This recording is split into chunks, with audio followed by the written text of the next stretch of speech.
So the purpose of this lab was essentially to compare the spring models and experiments to represent energy, Newton's second law, and the momentum principle by using glow script.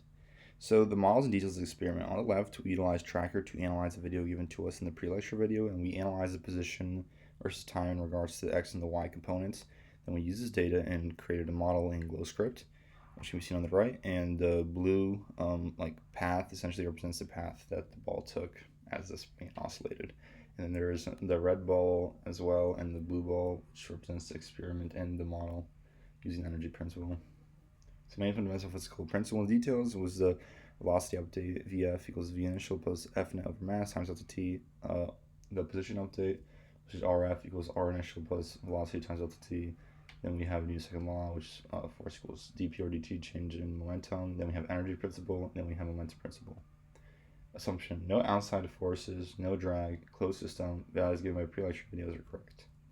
So brief preview of the main results. We see that the energy versus time, essentially the orange line, the delta E, is that energy equal to 0. So this means the change of energy is 0. Therefore, the final energy and the initial energy is all the same throughout the experiment. We can see that the x position versus time, that the experiment is slightly behind the model, and the y position versus time, same situation with the experiment slightly behind the model.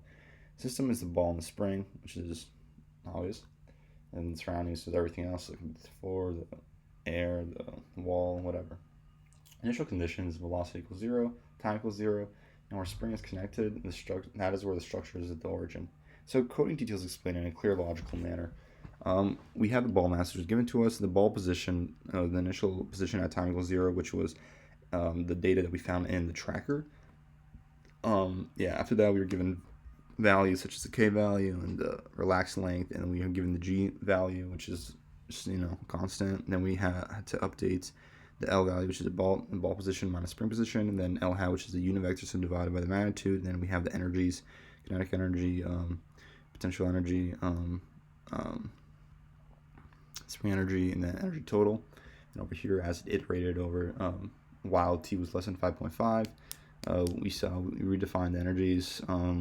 Then we calculated force for the spring, F net, velocity update, position update, the L once again.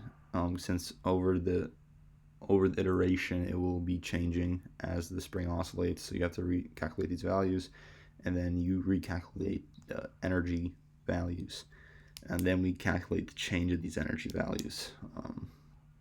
Then it essentially graphs these values.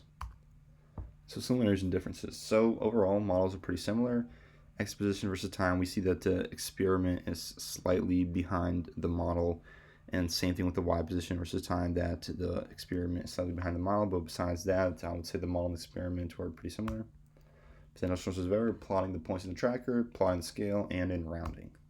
So what does it mean for the energy principle to be satisfied? If we analyze this graph of changes in energy versus time, we can see that the orange line, delta E, is equal to 0 throughout the whole time. So this means that the change in energy is equal to 0. Therefore, final energy and initial energy is the same. And as a result, this means that the energy principle is satisfied as energy is maintained throughout the experiment.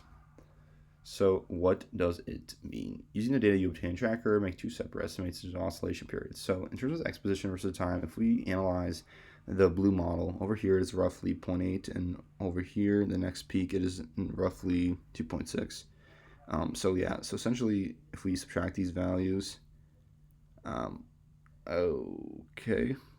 we essentially get 1.8 seconds. Which is oscillation period for the x, and then for the y, if we subtract essentially roughly 1.6 and then roughly 3.2, we get 1.6 seconds oscillation period. So we see that these oscillation periods slightly vary. This just could be an experimental mistake by a human error. And if we compare the models and the experiments, the oscillation period is essentially the same as well. So basically they are supposed to be the same, and this just could be due to some human error, or the oscillation just varied by slightly, and that we can't necessarily see exactly what is the value at this point. So it's just an estimation, essentially. Thank you, everybody. This is my lab.